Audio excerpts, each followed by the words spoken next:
Hey guys, I'm back out at Shepherd's Hill Reserve, pretty much what I would call one of Adelaide's homes of mountain biking. And today I'm doing the retro versus modern again.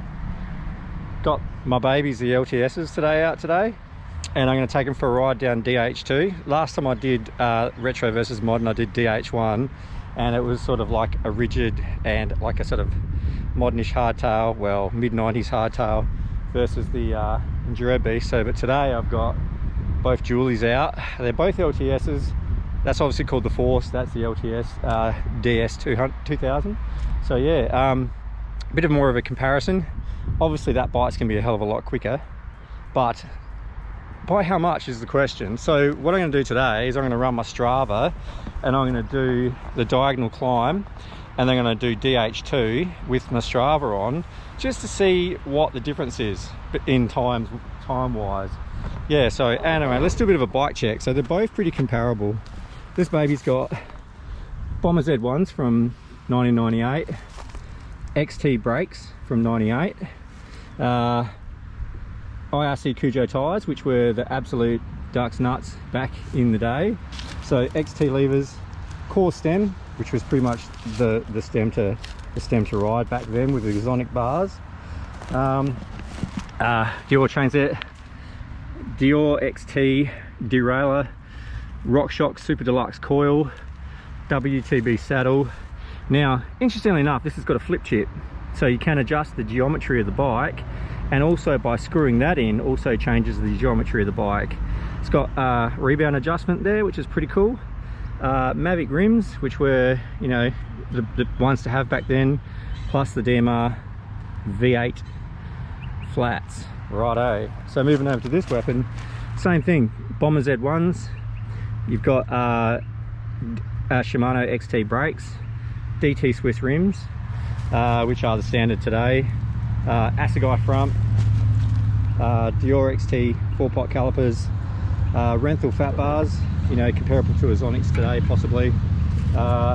Descendant 40mm stem, descendant cranks, Fox DPX2, so it's like a middle of the road shock, you know what I mean? And the GX, which is pretty much comparable to the Dior XT, except for I actually like the smoothness of the SRAM drivetrain. And then an EX511 DT Swiss wheels, so DT Swiss today, Mavic back in the day, tomato, same. WTB saddle, just like the old girl. Yeah, that's pretty much self-explanatory. Oh, same, DMR pedals, but the V12s. So like the big brother, or maybe the younger brother, whichever way you go. So let's head up the top, DH2.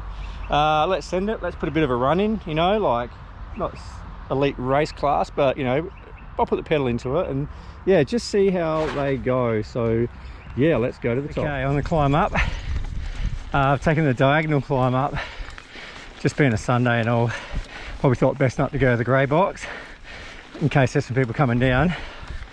But yeah, I like the sort of upright seating position of the modern bike, and suspension works quite nice on all the technical stuff that you climb up on. Yeah, nice and comfy, nice and upright. The bike's not the lightest bike in the world, so you could probably easily get smoked by a lighter bike, but yeah, 1051 tooth, you can't really argue with that though, especially with the simplicity of the one by. It's beautiful. All right, we'll get to the DH2. Absolutely cracking Sunday afternoon. Okay, so first run is on the 21 Force, and yeah, I guess I'll go down there. I'll put a bit of pedal into it and see how we go. Hopefully get a clean run, not too scrappy. So yeah, let's do it.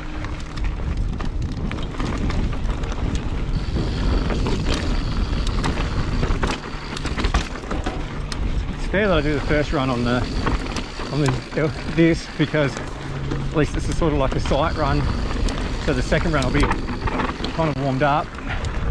This does feel like it's going to be an okay run though, right? So yeah, V-brakes won't be able to compete with that, I don't reckon. But it is tight and twisty, so it takes out the speed of the 29 speed advantage, possibly. Ooh, the aggressor feels a little slippy, compared to the DHR.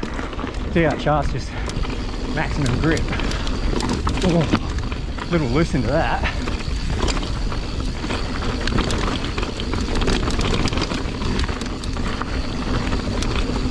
Pretty much off the pedals there.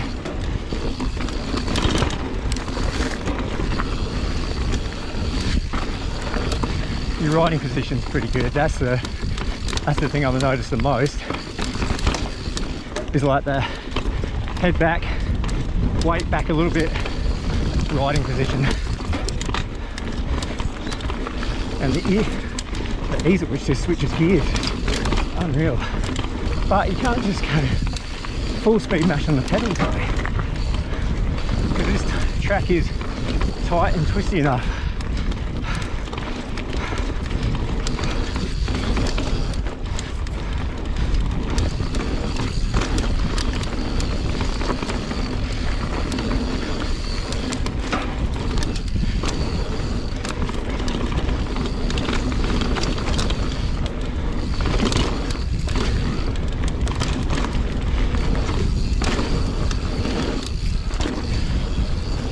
Okay.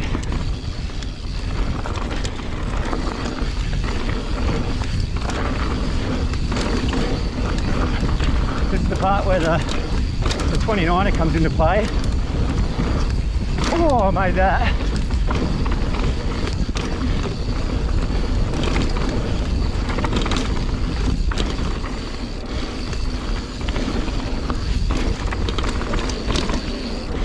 Foregone conclusion, I reckon. And that's it. Okay. I'd say it's a foregone conclusion of which bike is quicker, but take away a few fun facts like, yeah, I guess riding ability and how much fun the bike is to ride. Whoa.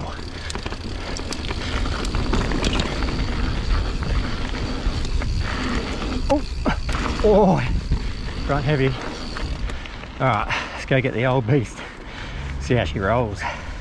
Straight out of the box, this bike feels tiny compared to the big rig. Like, they're both larges, but oh my god, like, I've only got a 40mm stem on the other bike, but the reach is just so much more. And this has got a 85mm stem, and I've got the seat right up. So yeah, and I'm in granny gear with a, I think it's like 11 tooth granny gear and a 30 tooth out the back. This is an 8-speed, and it definitely doesn't feel enough. So owed back to all the days that we used to push up a hill. It wasn't actually because we were lazy, it's because it hurt. Hats off to all the cross country crew. So I'm pretty sure I know which one's quicker up the hill, but it's by how much is the question. I guess we'll see. Oh, hear that noise? That's the sound of trying to change to the big ring. The old front derailleur. Ha! Don't miss that. Well, got to the top of DH2. Got to stop, put the seat down and regroup. I'm on 162 BPM for my heartbeat. So when I got up for my heart rate at the top with the enduro bike with the force, I was only on about 150, 147. So yeah, it's coming down to 157. So kind of comparable. This was a little bit more hard work getting it up the hill. Definitely slower, and definitely a bit more cramped. Even though this is a large or a medium large, it felt really cramped. 85mm stem. I used to have 110mm stem, and I took it off, and I don't know, I reckon I like the 110mm stem better. It feels like dog shit going down the hill, but the reach is so much better with 100mm. So yeah, we'll head down DH2 and hopefully don't stack. LTS2, seats down manually, no dropper post sadly. These tyres feel a lot harder than the max grip and the double down aggressor, so it's going to be a little bit sketchy.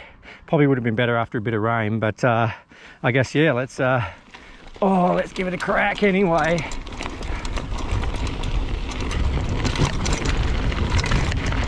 Oh, straight away, no brakes. And definitely slower. Whoa, no brakes at all. A little bit of drift as well. So look ahead, look ahead. Oh, I remember to brake earlier.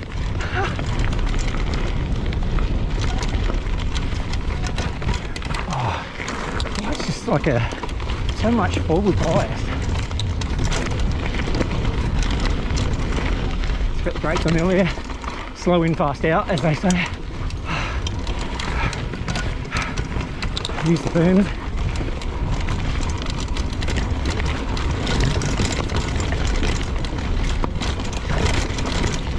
Off the pedals here as well. Not like the other LTS. Hopefully don't pinch flat. Got running 32 psi in the tubes because 30 felt a little soft. Oh. Whoa. In the big chain ring. Oh, calf burner.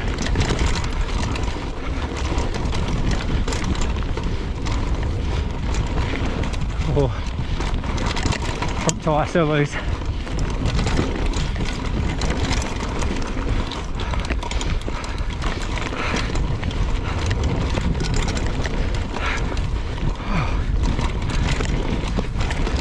This is definitely feels slower, but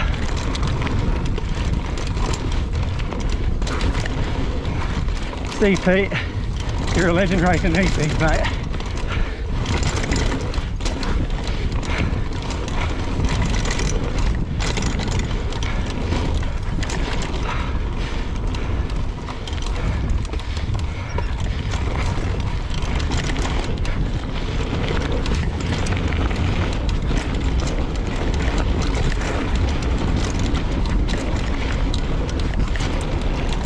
Won't worry about that double. Oh, brake early. Pretty much just stay off the front, I reckon. Whoa, bit of body language.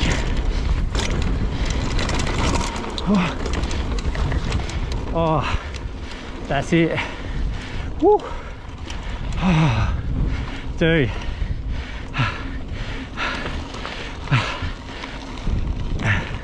My memory is a little bit hazy, but for retro standards, that felt pretty good. I reckon if I had like a 140, 150 fork on the front, that'd feel pretty awesome. I think this does run 5 inches front and rear, but I'd be really surprised if I'm getting all of that trouble.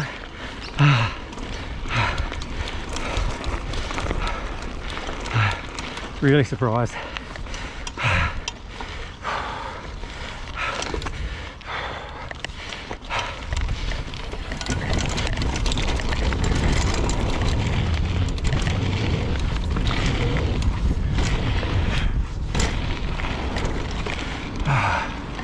Shoot poppy though. Yeah. All right, let's get back and check out the times. Okay, so back home from Shep's. Bikes are all washed up. Had an absolute ball tearing down Shep's DH2. DH2 was cool because last time I did the retro / modern I did DH1, so volume 2, track number 2 maybe, 2 bikes. Yeah, so okay, now times wise. Okay, so on the Force, bike number 1, the climb, which was 770 meter segment for the climb. So the climb I did on that bike, I did it in 6 minutes and 44 seconds. So not too bad. I thought that would be a hell of a lot slower because that's got a 32 tooth chain ring plus 1051 gearing or whatever. on that one, in granny gear and 32, I actually did it in 7 minutes flat. So that's only 16 seconds difference. So that's pretty close. 16 seconds is really nothing. I mean, it's a lot if it's an enduro, that's like a lifetime, but now like for a Sunday ride with your mate, 16 seconds is basically, you're basically behind them. Now for the descent, there's 2 segments of the descent, so I'll put them both together.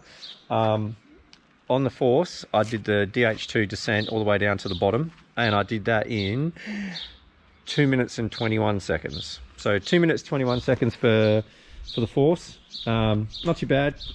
The 29 is definitely fast rolling. Because the track is tight and twisty, it kind of took away a little bit of that advantage, but that definitely, with the disc brakes, you can brake pretty late and then hit the corner, you can hit the gaps, no problems. I could hit the log gap, no worries. But surprisingly, on this little weapon, I did that in 2 minutes and 36 seconds. So that's only 15 seconds difference. So 221, 236, so that's 15 seconds. So this thing, like, it took me a second to get used to the geometry and the feel of the bike because it's so small, and then also because the brakes are nowhere near what the discs are. But once I adjusted to the brakes and I did my braking early, by halfway through the run, that was sweet, sort of thing. And then, yeah, like I said, the 26 was a little bit whippier through the berms kind of thing.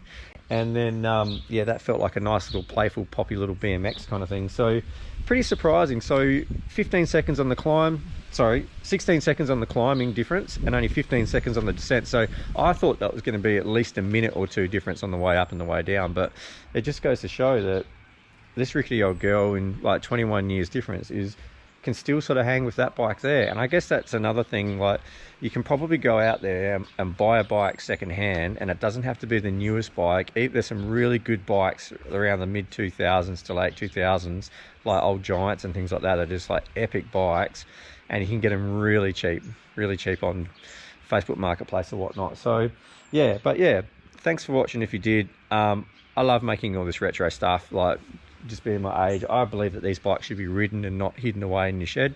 And yeah, it's awesome building them up. And yeah, like I said, if you like this sort of content or you enjoyed it, give us a like or a comment or a subscribe or something like that. And yeah, until then, just keep shredding. Cheers.